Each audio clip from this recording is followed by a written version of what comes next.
Welcome everyone. My name is Lisa. I'm Saratoga Knitting on Instagram and on Ravelry, and welcome to the Knitting by the Sea podcast. I live in Marblehead, Massachusetts, which is a small harbor town just north of Boston, and I live in a very old house here in Marblehead, and it's freezing cold today. It's so cold. And I know that this is an old house because of how cold it is today. So, but we'll survive. Today we are going to take a look at some of my finished objects. I have two today. Talk about my works in progress. Give you some knitting fail on one of them. It's not really too much of a knitting fail, but it's just something to show you. Everybody, you can see what I've been doing. And then I have a questionnaire that I've been asked to answer on the podcast, so I'll be doing that, and then we'll just have some general chatter at the end. So let's get started.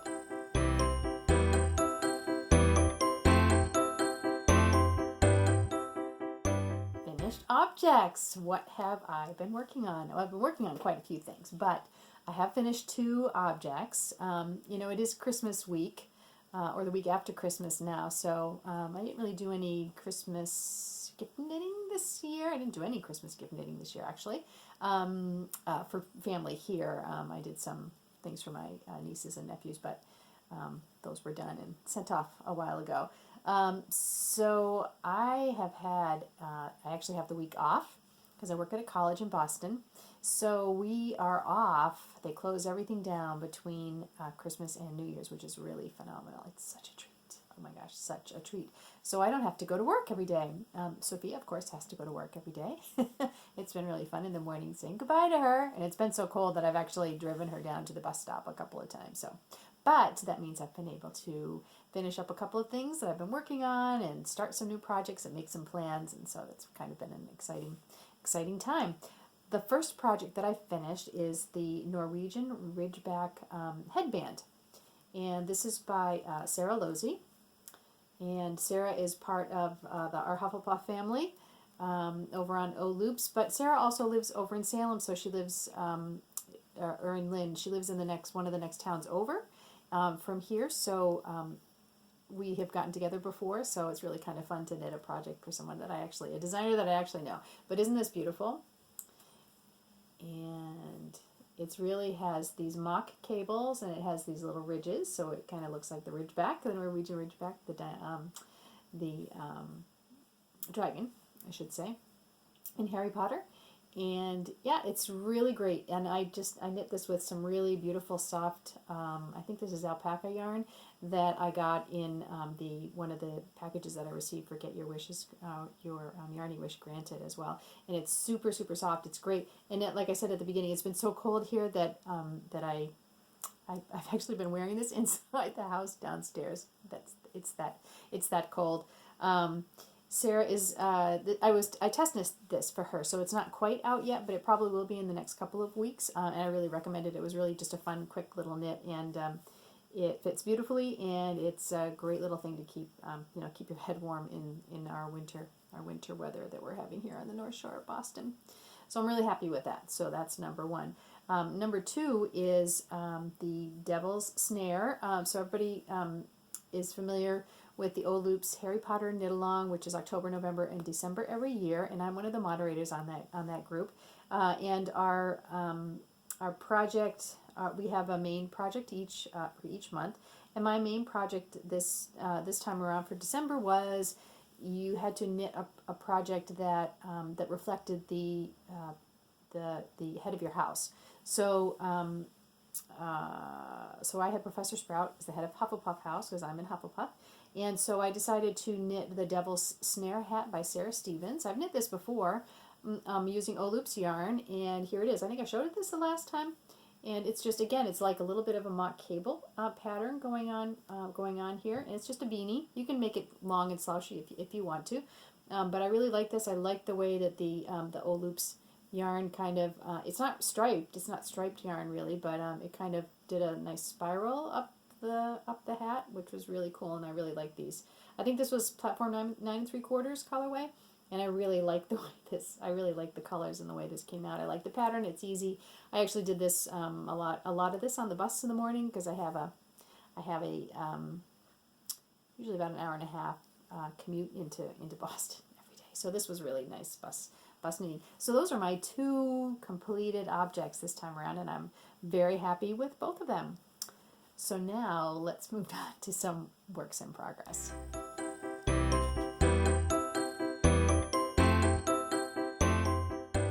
Works in progress. I have quite a few of them. Don't I always? The first one that I'm working on is the Frozen Mystery Shawl pattern, and this is by Rililie, Nordic Stitches. And this is really, it's a beautiful, beautiful pattern. I didn't know what it was going to be when it came out, but I knew that it needed kind of a variegated yarn, and then there were some sections that needed a plain colored yarn, but you needed to have them coordinate. And so this is how far this is. I think I'm almost finished with clue 2. All the clues are out. All the clues are out now. So this is not a mystery anymore. I just couldn't quite keep up with it when it first came out last month. But so isn't this lovely? You can see again the beauty of lace. When this is blocked, it will just be absolutely gorgeous. But you can see that it's going to be a triangular shawl.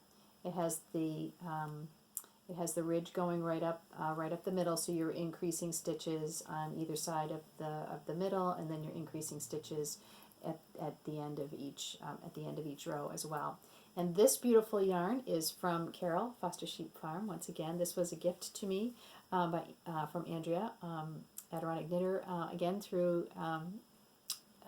Get Your Yarny Wishes Granted, and it's just so soft and beautiful. So I really like it. And then this lavender color is Eden Cottage yarn, and this is a skein of yarn that Sophia had gifted me last year for Christmas when she had bought it last year when she was in England visiting her friend Emma, and they went to Loop London, and she picked up this skein of Eden Cottage yarn, and I haven't used it yet. She brought it home when she came back from Japan, and I just haven't used it.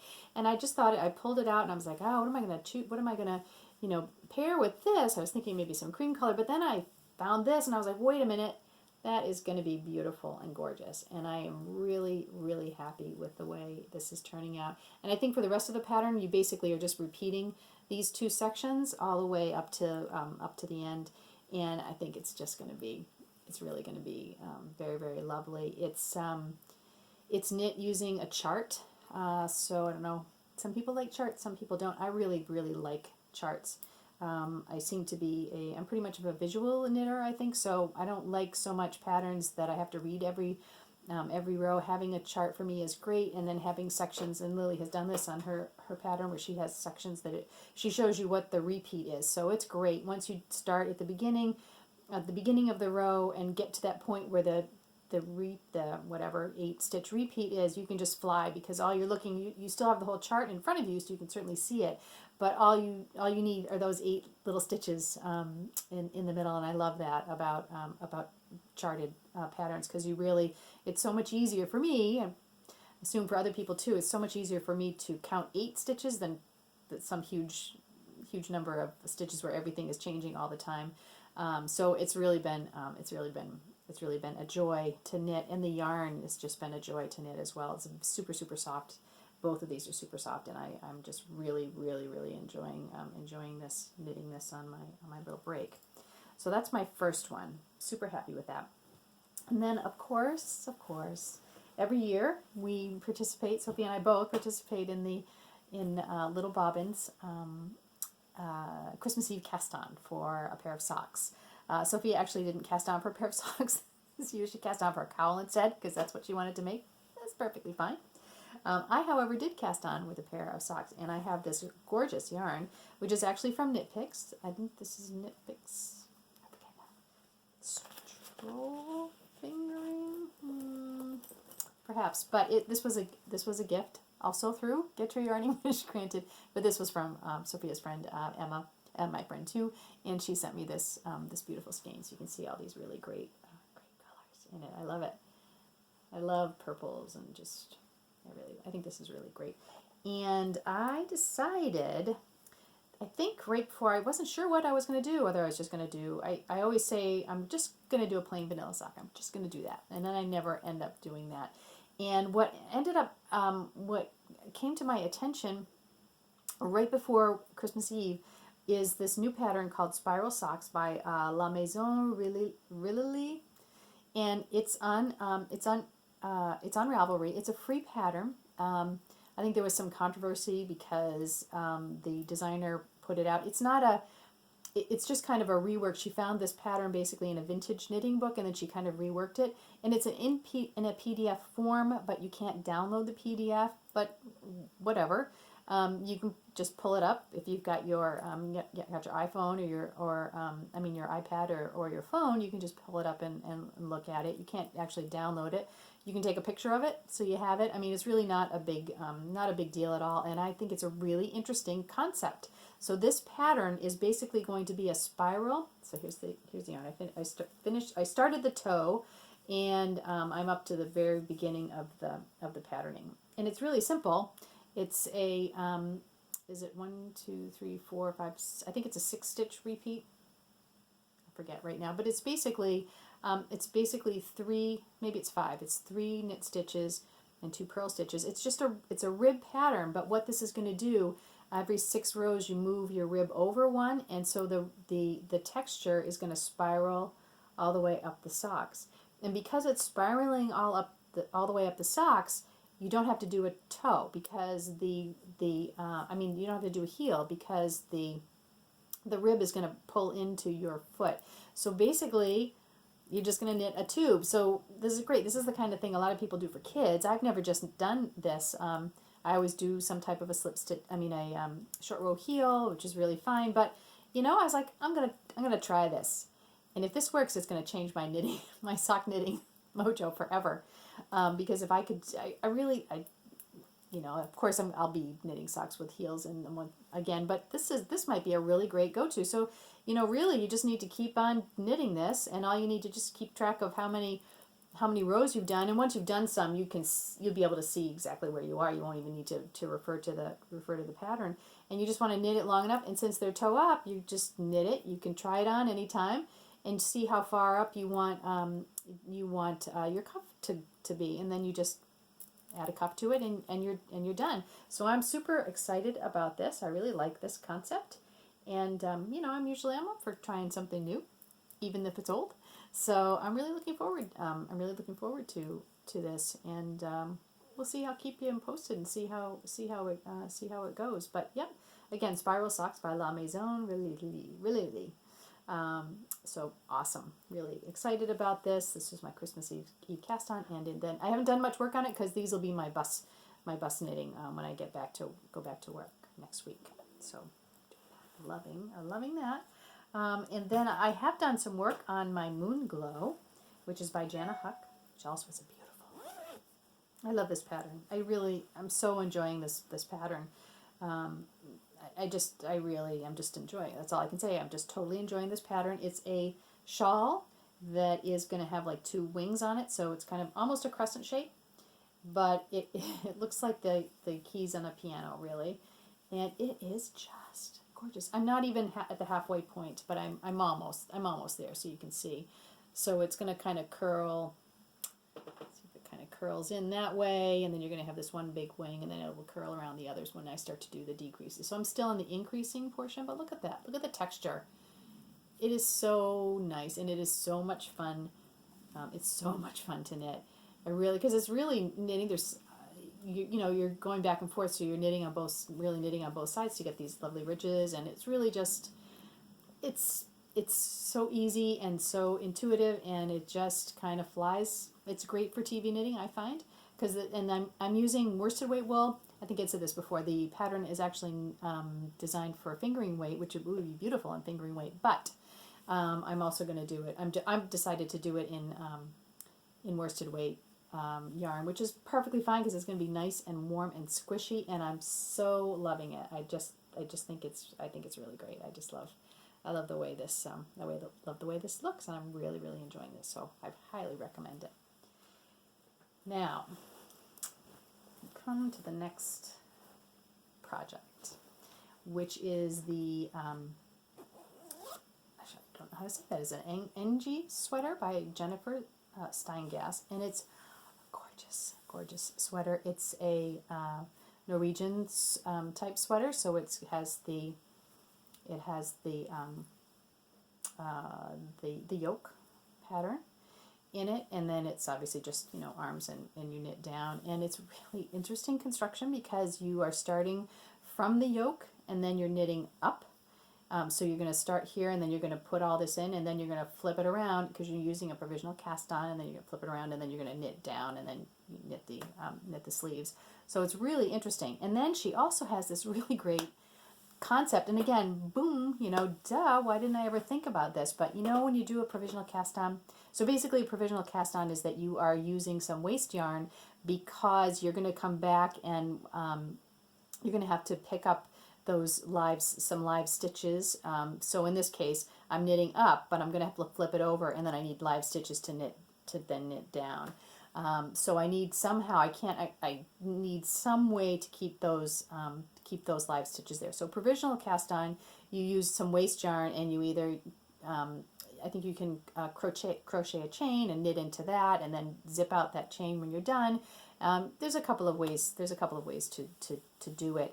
But this way, the way that she has it done, and this is not a secret. I mean, she even says this in the pattern that it's been around for a long time, and it is just the fact that you cast on using a long tail cast on with waste yarn, and then go ahead and knit 2 or 3 rows. She has this, and I think in this one you're knitting 3 rows, but you could probably knit as many as you wanted until you felt comfortable with it.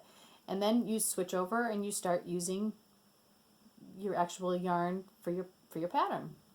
So then you've got this section of waste yarn that's knit up, and it's just there. So then you have plenty of time. You can put a lifeline in, so you have plenty of time. When you're done with that, you can go back and you'll be able to just unpick that and just rip it out. You can pick up those live stitches because you've got a lifeline through it, much easier than trying to fiddle with with a crocheted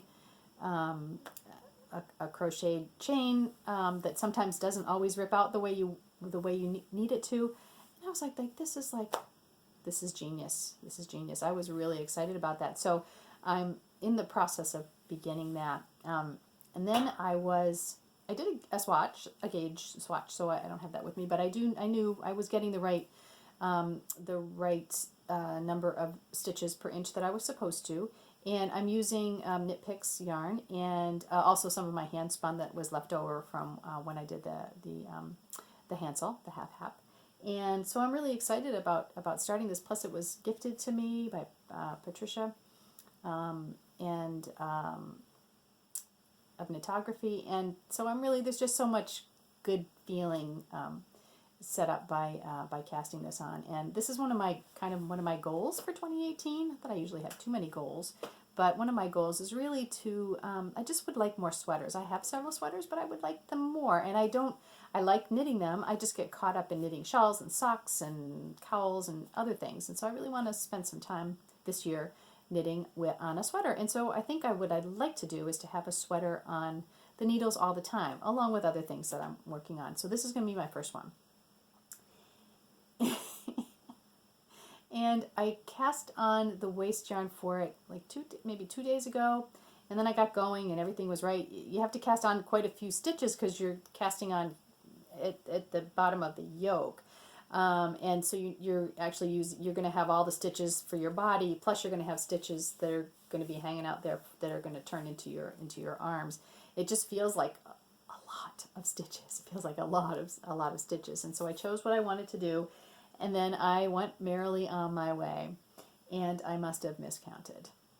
I miscounted by a lot. I must have been distracted, whatever we were watching at the time. So you're going to laugh, but I figure I'm just going to show you what knitting reality. Sometimes, you see people on Instagram and they show their swatch and they show their progress and and then they show the final thing. So you have it. It was just like, it's as if nothing that bad, but nothing ever went wrong. It's just beautiful. Just hopped on the needles and then just flew off the needles, and it's all just beautiful.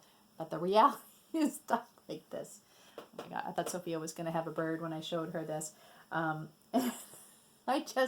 I don't know what I was doing. I think I was counting my stitches on the calculator because it's so many stitches. It's over, I think it was over 300 stitches that I needed to get on. And so I was just, I'm going to just keep count. I'm going to, cast on like 20 and stick it in the calculator and add up to what I needed to go. Well, I must have hit something or forgotten to do it. Oh, it was so silly. So then I was looking at it on the needles and I was like, this seems awfully big. Now, I know that you have a lot of stitches, but it still seems awfully big. And so I ended up, I was like, you know what, I'm just going to take it off because I wasn't very far. I'd only done the little bit that was going to be the waist yarn at the bottom, and I only had a couple of rows really done with using the main yarn. You can see that you stick that lifeline in there so you know where they are. But so this part was fine, and this works really well. Look at that. You just would be ripping this out, and you'd have your live stitches right there, which you could pick up easily because you've already threaded a lifeline through them, and then you're on way to go. You're on your way to knit back down again. But because I just realized I must have miscounted because I can't even. This is like so crazy. This is how many stitches that I had on. So I must have. I don't think I quite doubled it, but I must have somehow. I just don't even know how I did it. I just was not. Thank goodness. I mean, this is like big enough to cover Sophia and me together. So yeah, just keeping the knitting real here. So yes, this was the beginning of my sweater, but no more. Yeah, I thought that was pretty funny. I almost want to keep this for posterity, although I probably will rip the gray out because that is my main yarn color. If I need it, I can have it. But yep, I thought this was amazing. So if you do things like this, you're not alone. You are not alone. This I will not be showing on my Instagram picture with my finished object, but all of you will remember what I did with this crazy piece of knitting. Yep. Yeah, maybe I could use it for a cowl a couple of times. I don't know, something. It's crazy. Mm-hmm. Way too many stitches. So I have started again with the waist yarn, and I have cast on the correct number of stitches that I want this time, and it's much smaller. So I'm very happy with that. So I think probably this afternoon I might actually get to that point again where I'll do a couple of those and then add the lifeline and then add the new add the actual working yarn in and kind of get underway. So I'm really pretty excited about it. This will be my first sweater for this year in a while. I haven't done a sweater. I did the vest, but yeah, this will be my first sweater since I did the Bohus sweater 2 years ago now. So anyway, so I'm looking forward to that.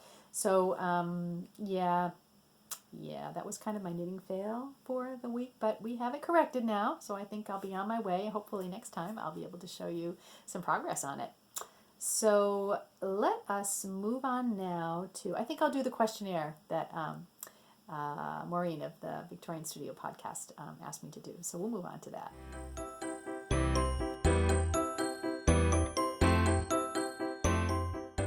Let's take a look at the questionnaire. I've read over a few of these questions, but this will be interesting for me. As I said, this is Maureen of the Victorian Studio podcast.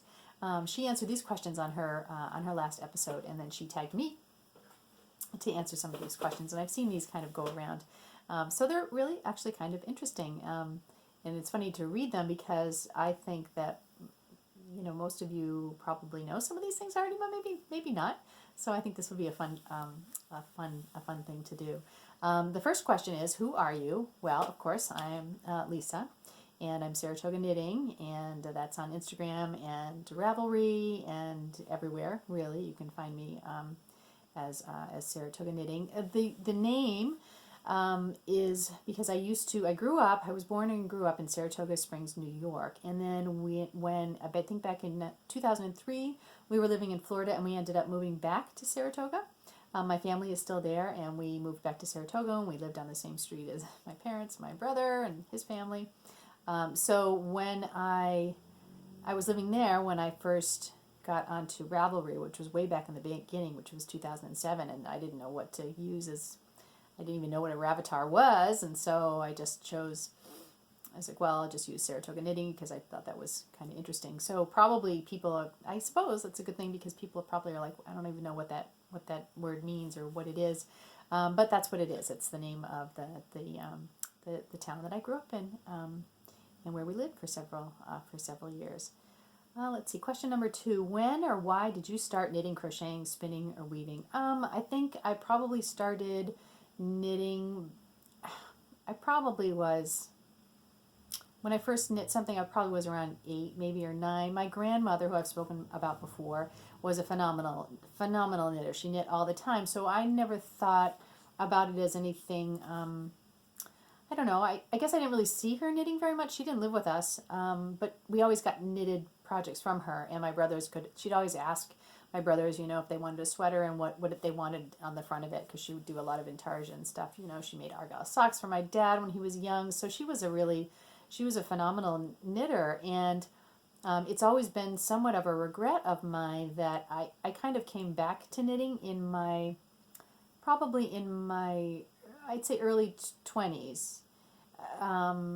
And she actually was dying of cancer at that time, and so she has never really saw me develop into the knitter that I am today. And I always wish that she was still around because I would love to sit and knit with her, and that's something I never ever did. And here I had this, a grandmother who was a prolific knitter. I mean, really, just like a prolific knitter. And I don't know, I never really talked with her about it. I don't remember ever having a conversation with her too much about it. It was just something that she always did. And like I said, she didn't live with us, so I didn't really see her knitting. I just saw the knitted products. And she did teach me. She gave me knitting needles, and she gave me a ball. It was red, a ball of red. It was probably Red Heart at that time. And, she taught me how to knit. And I figured it out. And, I didn't do anything really with it. I kind of, I wanted to do more, but I think I'd said this before too. I think at the time, you have your kid, you have these big dreams of things. And I remember there was some poncho that I really was interested in making at the time. And I think my mother was like, yeah, why don't you do something else? Because I don't think they really wanted to invest in yarn when they didn't think I was really going to go through with it. So I never did that. And then what ended up happening is I kind of turned to counted cross stitch, which I really, really enjoyed a lot. I did that for years and years and years. I really liked that quite a bit. I just really liked it. I enjoyed it. And I think I kind of got away from that more when I'd done it for a long time, so I kind of burned out on it. And then also it started getting harder to see correctly. And so it's the same kind of thing. It's just one of those, like, I probably could do it, but it's like just kind of irritating to me to go back and forth with the glasses. And I just haven't really had a desire to go back and do that again. And so that's really, when that kind of was waning, is when I was kind of picking up knitting again. And there was a Family Circle knitting magazine. Does anybody remember that? And that was just in the grocery store every month, and I always picked that up, and I'd always choose a sweater from there to make, and that really kind of got me going again. The spinning started in about 2007 or so. I ended up getting, I bought a really, really simple spindle and some fiber on eBay, and started doing that, and I didn't enjoy spindle spinning. I still don't spindle spin.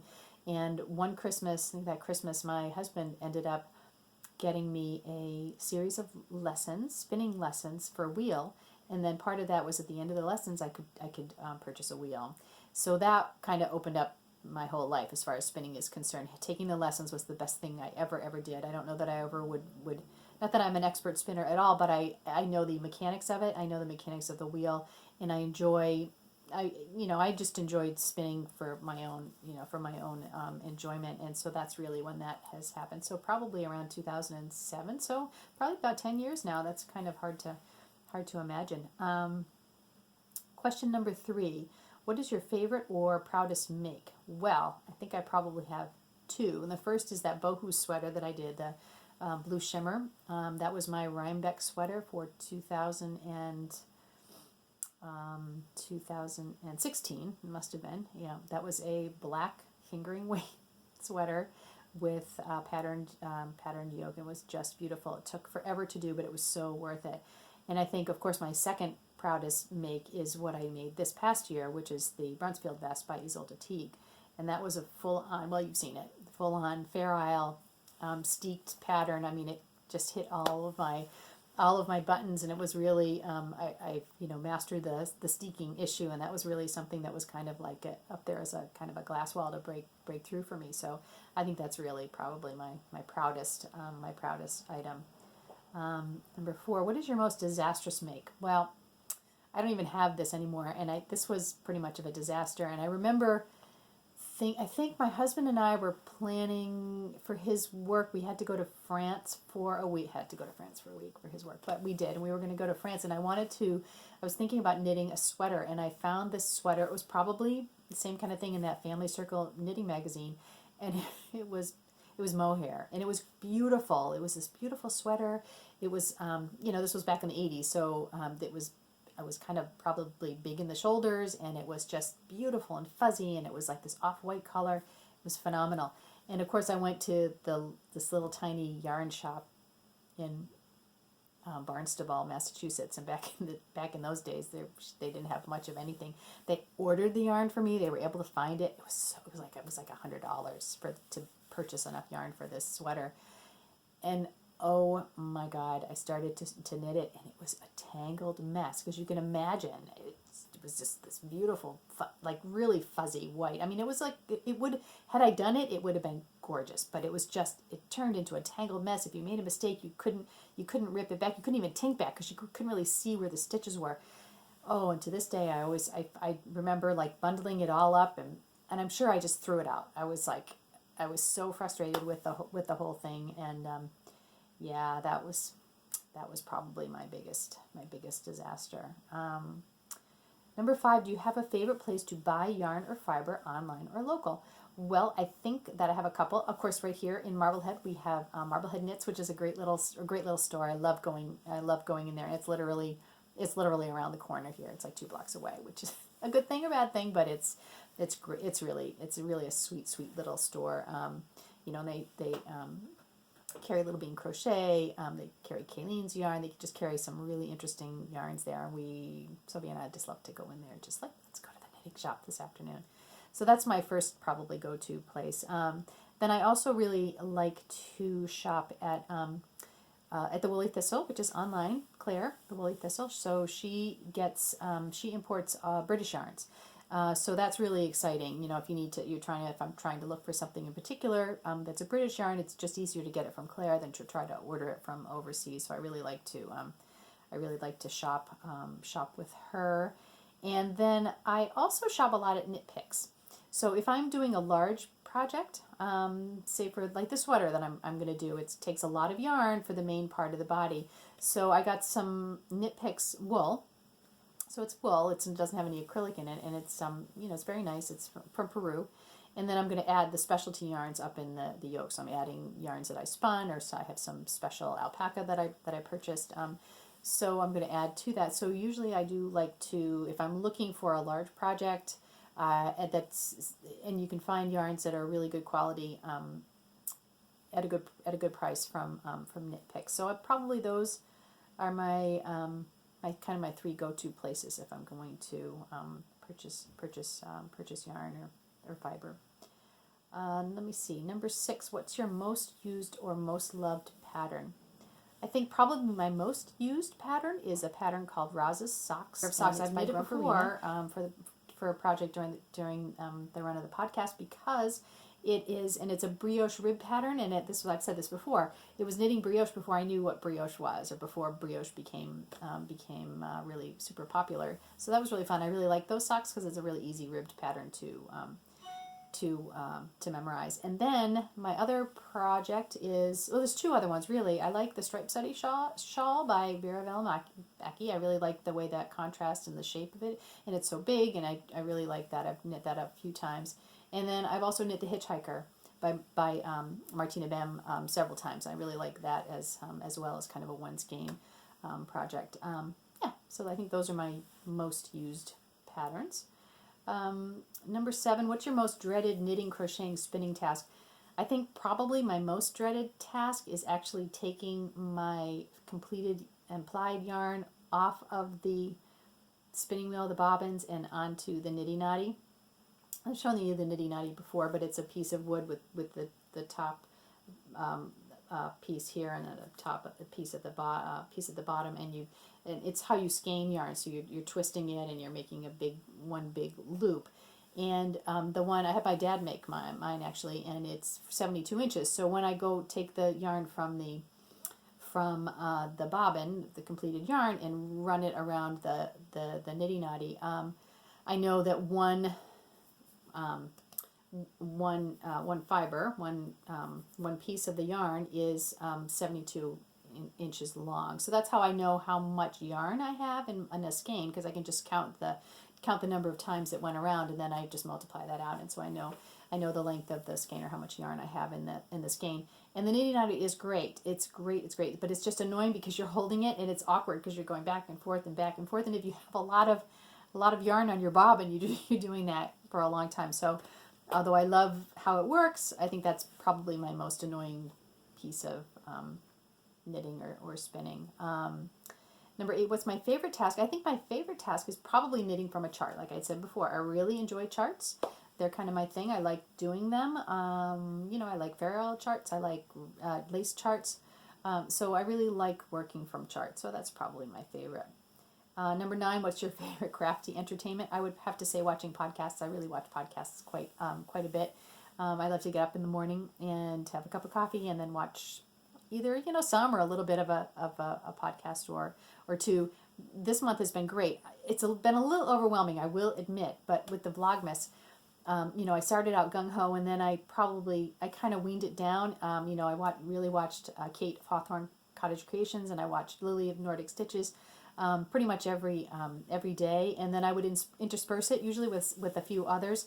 It just I would love to watch them all the time, but it just got to be so much. Although it was great, it's great fun. I don't know how people do it. I really do not know how they do, just have the time to do a video and edit and upload every single day, which is great. I so enjoyed it, but so podcasts are probably my favorite crafty entertainment. Number 10, for patterns, do you prefer books, magazines, Ravelry, or would you rather make up your own? Probably for me it's Ravelry. I get most of my knitting patterns off of Ravelry. I do get a couple of knitting magazines. I get Rib, and I also get Amarusu magazine, which is really great as well. But I have to say I'm a Ravelry person for patterns. It's so easy to download them from there and just put them right into the Knit Companion, etc. So, number 11, what's your favorite brand of knitting needles or crochet hooks for spinning? What's your favorite wheel? Well, my wheel, I have a Louet. I have a Louet. What's it called? I forget. But it's just a really basic Louet wheel, and that's the one I learned on, and that's the one I've had, and I've never really tried any others, so that has to be my favorite. My favorite brand of knitting needles, I come back to this all the time, and it's really, I like Addy Turbos, and then I love that crazy package of knitting needles that I got from China off of eBay. They're great. I'm pretty sure they're really Addy Turbos. But they have the cord is really like, it's like twisted metal, and I love those needles. I love them. I think they're amazingly amazing. I just love them. They're really my go-to needles. I do like the Knit Pro needles. I think that's as well. I think that's what they stock over at Marblehead Knits. But those are really nice too. But my preferred is the Addy Turbos, and it's probably just because I've used them all the time.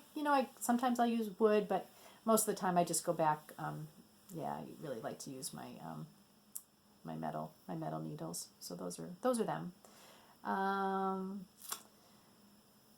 Let's see. What is your favorite notion or tool? I think my favorite tool are my scissors, and this is just one of them. You can see this here. So let me see. This has it's got two angels facing each other. I don't know how that's going to focus in there. But these are knitting needles from France, and they are extremely, extremely sharp. And I probably have 4 or 5 of these because my dad, and literally I've had these for years, years and years ago. I think he saw this actually in a woodworking magazine that he had, and he found these and he got them for me as a Christmas gift.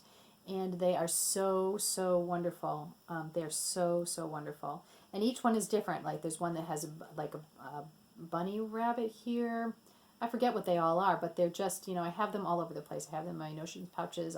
They'll be on the table somewhere if I need to find them. But these are just fantastic needle scissors, and I just love them. I have them, and I will never have to buy another set of knitting needles at all because knitting scissors, because these are just fantastic. So these are absolutely my favorite. What's your current favorite project? Well, we've already talked about my projects, I think.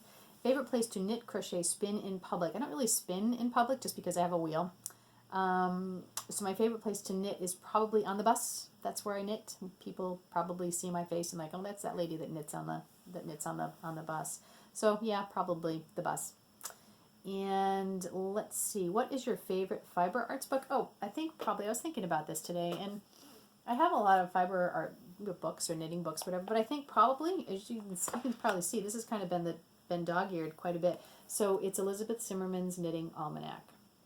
And this is phenomenal. If you are unfamiliar with Elizabeth Zimmerman, go out and find this book immediately. She's great. So she was a knitter, I want to say, really came into her own probably in the 60s. Yeah, probably.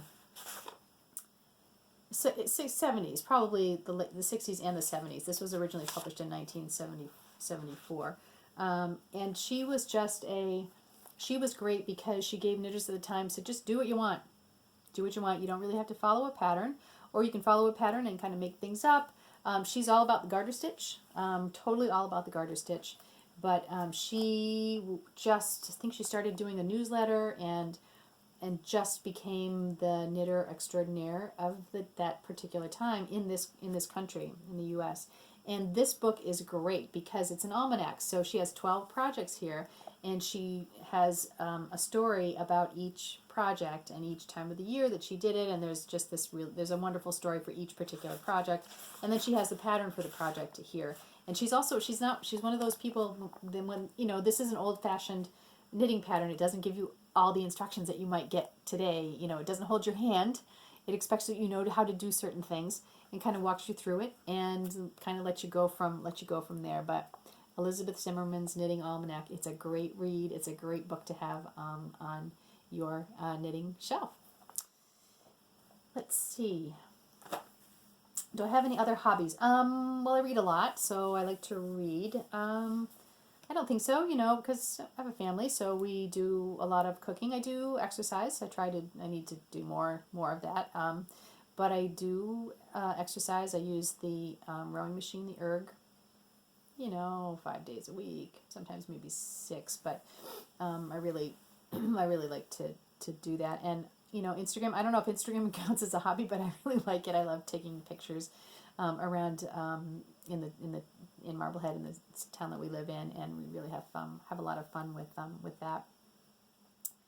Let's see, number 17. If you could meet anyone in the fiber arts community, who would that be? I've met a lot of people in the fiber arts community, and a lot of people that I really admire. Probably, who I might like to meet someday would be Louise of Knit British and Louise of the Caithness Craft Collective. I think those two are such lovely ladies.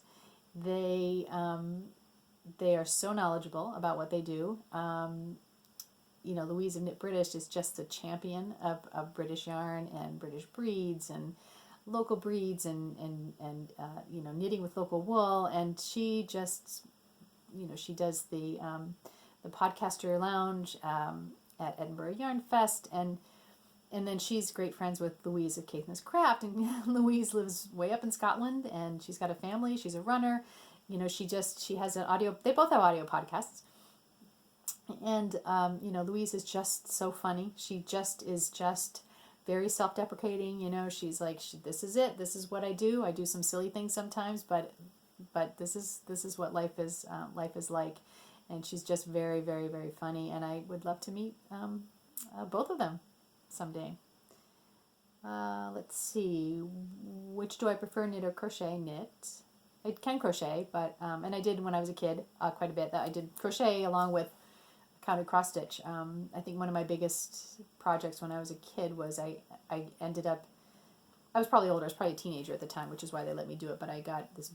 I still like this color, kind of that olive green color.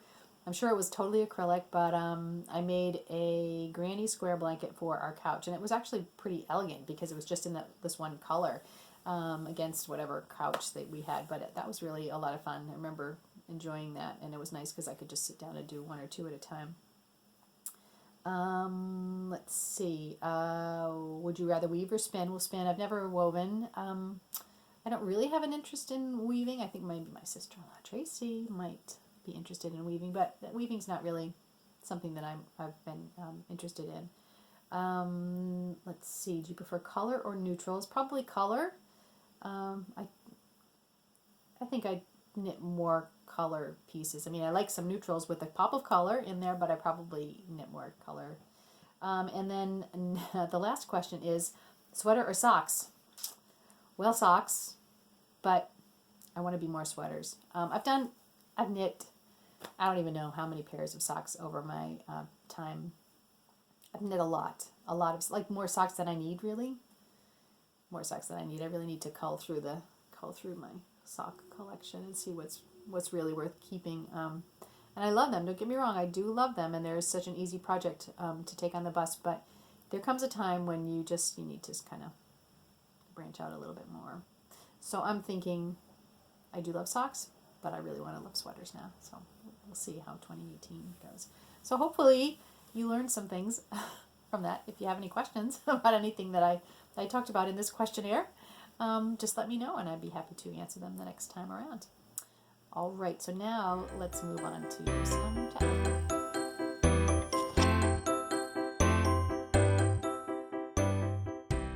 So what have our happenings been here in Marblehead, Massachusetts? I think the last time I spoke to you, Santa had just come to town on the lobster boat. He did. And we have since then had Christmas. We actually had a lot of fun. Sophia's friends and my friends too, Sarah and Emma, and Linda and Alex came a couple of weeks ago and spent the weekend with us, which was fabulous. And we had a friend miss, which was really a lot of fun. We had Sarah brought a delicious lasagna the first night they were here, which was phenomenal. I love it. It's my favorite recipe that she makes, and so she brought that down. And then on the second night we had a pizza cook-off, which is a lot of fun. We like to do this for parties. We used to do this quite a bit when we lived in Saratoga. So basically what you do is you invite people over, and what I usually do is pre-make the dough. So I have fresh dough made for everybody to make their own pizza, and then you just bring your own pizza ingredients and bring it on. And I think the girls were a little bit confused. They thought other people were coming, but we were like, no, this is just a fun thing to do among ourselves. So once they figured that out, they were like, aha, we are bringing our game to the table tonight. And it was so much fun. It was so much fun. Mark made a pizza with sliced potatoes on it, which was really good. We forgot to add the caramelized onions. We needed to do that, but that was really fun. So it was a white pizza. And Sophia, she wasn't really in the running because she was at the end, and she was just made a pizza with I think she had basil and mozzarella. But the other girls brought their game. Emma made this delicious pizza that had mango on it. Oh my gosh, it was delicious. And Sarah made it was like a Greek salad pizza, which was also delicious. Wow. And Alex, their friend Alex, we had never met Alex before, but she's coming back. She doesn't like to cook, but she made the winning pizza. Unbelievable. It was delicious. It had regular red sauce mixed with pesto, and she had artichoke hearts on it. I don't even know, some she just kind of pulled stuff together and put it on there. It was delicious. It was unbelievably delicious. It was crazy, crazy good, and so good that Sophia's like has asked her for the recipe. So we're gonna see if we can try it again, maybe this weekend. But it was so good. And then Linda made a dessert pizza. So she made this pizza with sliced apples and sliced pears, and she had caramel sauce on the top of it. That was really delicious too. But it was so much fun, and I think that they had a lot of fun too. But it's just a great, if you're looking for a party idea sometime, and you just kind of having the same usual old parties that are going on. It's so much fun because people really get into it. And the nice thing is you don't nobody sits down at a table because we're just kind of all like cooking pizzas, and one pizza's going in and one has come out, and so everybody gets to talk about the pizza that's out, and you got to keep it in your mind so you can score it later. And it was just so much fun. I bought a bag full of little nips, and so everybody got a prize at the end. But it's a great idea for a party, and you'd be surprised at the ideas that people come up with. The last party that we did back in Saratoga with our group there, we had new people come, and somebody else came to our party. No, it was another couple that came, and the husband of the couple made this pizza it was breakfast pizza, and it had eggs on it. It was delicious, and he won. He won the prize that night. So it's a lot of fun. It's a great idea for a party. And then of course we've been watching Christmas shows. Thank you, Kate, Hawthorne Cottage Creations, for letting me know about Arthur Christmas. If you have not seen Arthur Christmas, it's so good. Even my husband was like, "This is a great movie. How come we never saw this? This is like really good."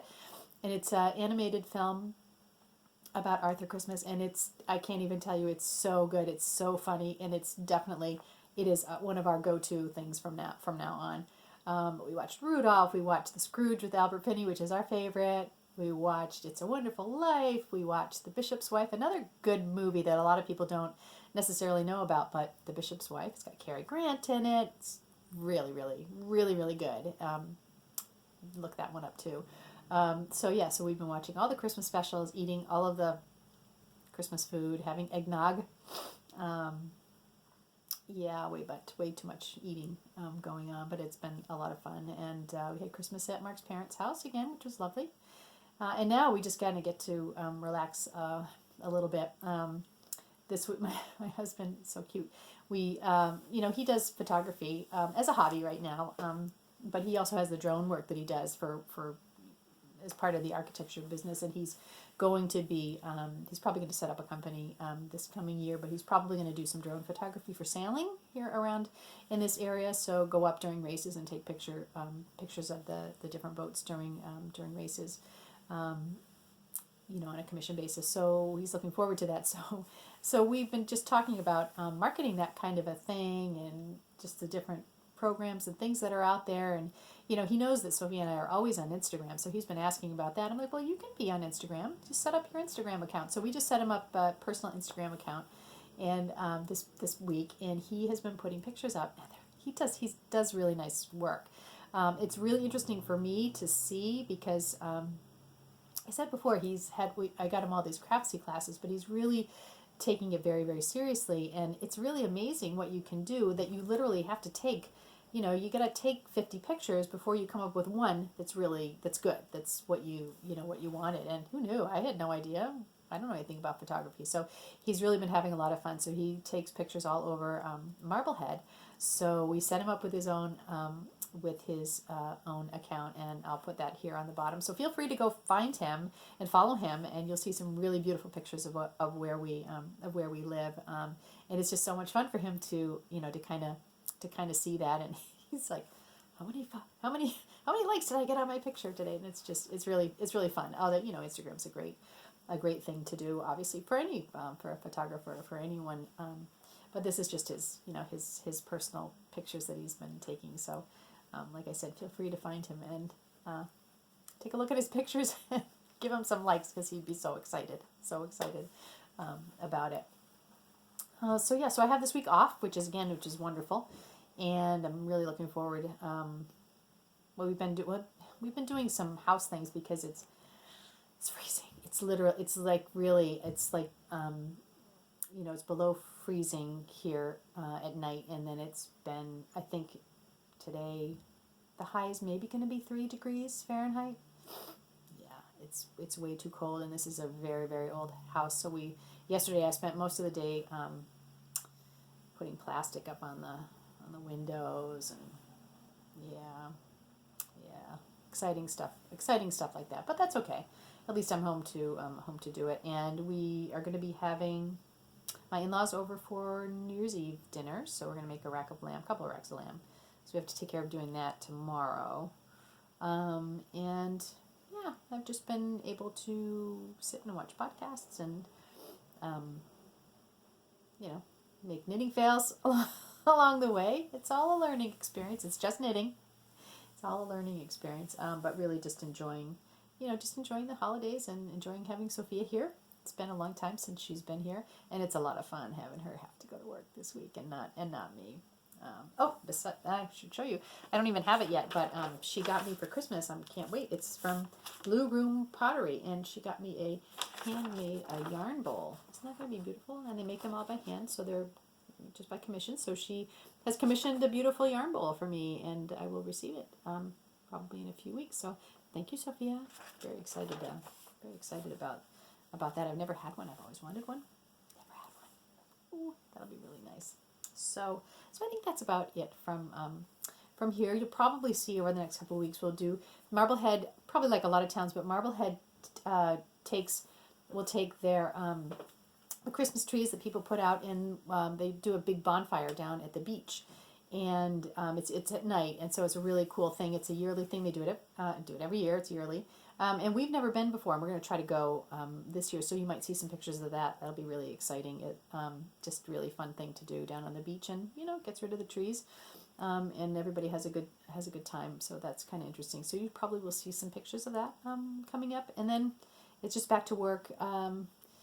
January is a very busy month for me. Students are coming back to school for spring semester, and we're going to start working on the incoming class for next year, and we have a huge update in our computer system.